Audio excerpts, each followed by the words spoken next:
But I will tell you, I just watched it, very nonspecific. She didn't talk about many things like interest rates, China, fracking in anywhere, let alone Pennsylvania, crime, poverty. No, they really were nasty. And then they say to me, sir, please stick to policy. Don't stick to personality. Donald Trump was so shook up by Kamala Harris's nomination speech at the DNC that he is still reeling. A day later, he is just so upset, so hurt. Poor little Donald. As we always say on this show, both the oldest person to ever run for president and a child. And this unraveling of Donald Trump, his anger, and how upset he is with that incredible speech is incredibly revealing in his interviews, the speeches he has given. Since, even if we can call them speeches, I don't think we can, but especially in the Truth social post that he has been making lately, we saw Donald Trump live posting through the speech lying and really ranting and raving as he always does, but especially losing it more so than usual. And that continued today when Donald Trump posted an incredibly weird video reacting to the speech. Again, it's still in his head. Rentry, but a moment that I don't think got enough coverage before that was Donald Trump's appearance on Newsmax after Kamala Harris's speech. And I think it's important for framing what he posted on Truth Social. So first, I want to check out this clip. But I will tell you, I just watched it, very nonspecific. She didn't talk about many things like interest rates, China, fracking in anywhere, let alone Pennsylvania, crime, poverty, trade deficits, child trafficking, woman trafficking, drugs, the border.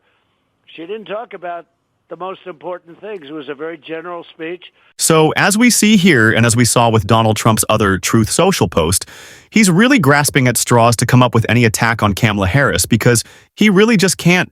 There's nothing that Donald Trump can say, policy-wise or record-wise, and he certainly can't talk about his character because we know who Donald Trump is, the convicted felon in this race, the only convicted felon to ever run for president. But I think especially something that reveals how bad Donald Trump's character comes from something he said. In that clip saying that Kamala Harris isn't focusing enough on, to use Donald Trump's words, woman trafficking enough. And I find that funny coming from Donald Trump, someone who was incredibly good friends with Jeffrey Epstein. And yeah, this photo shows it right there, one of many photos of Donald Trump and his good friend Jeffrey Epstein together. And it's not just that new reporting details, their relationship was closer maybe than we even knew. Before new reporting found that Donald Trump used Jeffrey Epstein's former jet for his campaign appearances. So yeah, Donald, I don't think you're one to speak on that issue, especially because of some other crimes that you have committed. And so yeah, I don't think you will be the one to talk about women's issues in this campaign. Donald, especially when you're trying to lie about your record and the policy that you want to push like he did in this clip. People would have thought, but everybody wanted that issue brought back to the states, the legal scholars, Democrats, Republicans, everybody. And we did that. And, you know, it's really become a almost, I think, look, I'm not going to say it's an issue that leans toward us, but people are happy. Every legal scholar wanted it brought back. They didn't want it in the federal government, and I was able to get it out, get it brought back to the states, and now the states are all voting on it, and it's where it should be, and I think you two agree with that. It's exactly where it should be. And this has gone on for 52 years, and now our country can be brought back and brought together. In this clip, Donald Trump both told the truth. I think he kind of let it slip, but of course then he also lied. He said that the issue of abortion is not one that leans towards Republicans, and I think that is the understatement of the century. The overturning of Roe v. Wade, one of the most unpopular political decisions in American history, but he also then tried to backtrack by saying that everyone wanted all the scholars. Wanted it everyone, and all the states wanted it, which is just a complete lie, and that's why we're turning out to make sure that reproductive freedoms are protected. But again, Donald Trump grasping at straws, he really has nothing to hit Kamala Harris on. He can't talk about her record. He can't talk about her agenda. He can't talk about her character. And so he decided to come up with the strangest attack on Kamala Harris by posting this video from the convention. Thank you. Thank you. Thank you, everyone. Thank you. So Donald Trump posted a video of Kamala Harris as she walked out accepting the Democratic nomination for president and saying thank you. And his response on Truth Social was, This too many. Thank yous. Too rapidly said what's going on with her. So Donald Trump posted that today, again still reeling from the campaign and don't understand how this is an attack on Kamala Harris. He really has nothing. He's saying that Kamala Harris saying thank you while the crowd is in an uproar. So excited to see Kamala Harris accept the Democratic nomination, they're giving her a standing ovation. And Donald Trump is mad that she kept saying thank you.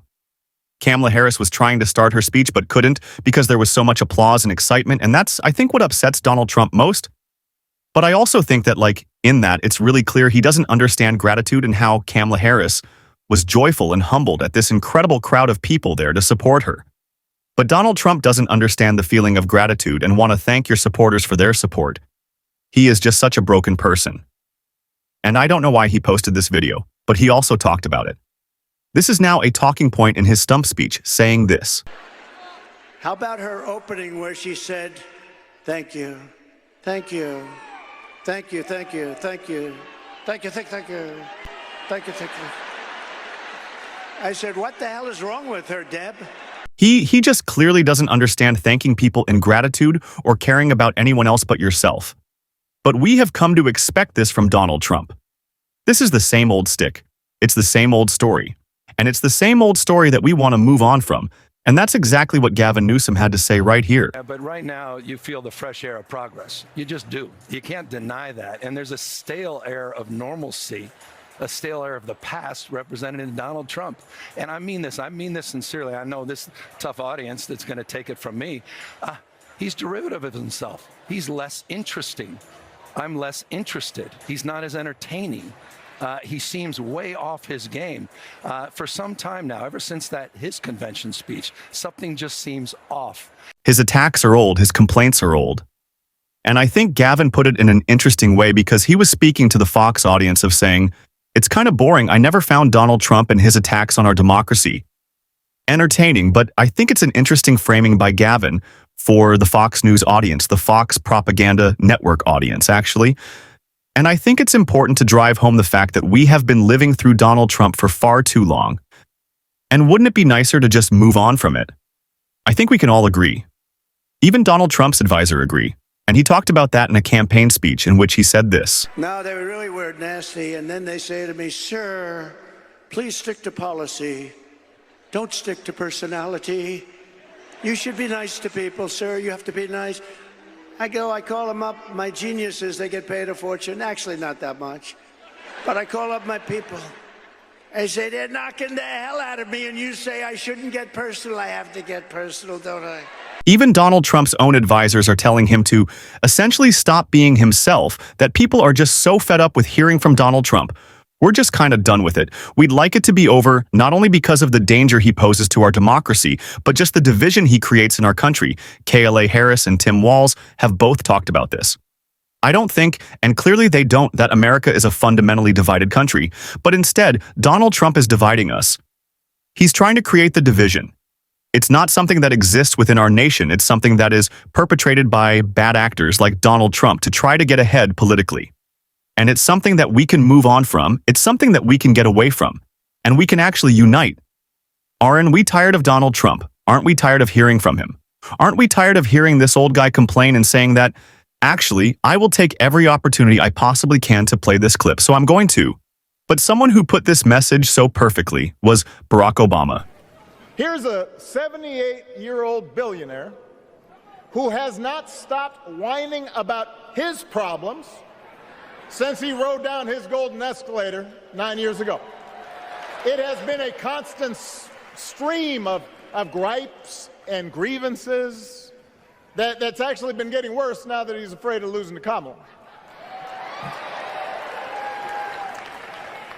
There's the childish nicknames, the crazy conspiracy theories, this weird obsession with crowd sizes. Now, as always, President Barack Obama delivering this message may be better than anyone else possibly can. But aren't we so tired of these complaints? Barack Obama had a little bit of fun with it. But if we're being serious, if we're just get down to it, aren't we tired of Donald Trump? I'm sure tired to listen to his voice talking about them, seeing them, watching them melt down. There's too much orange, too much anger, too much annoyance. Are we done? I certainly am. And I think we got to move on. If you're supportive of that message, I really hope you are. Make sure, as always, to hit that subscribe button if you haven't already joined what we are building on this channel, and leave a like.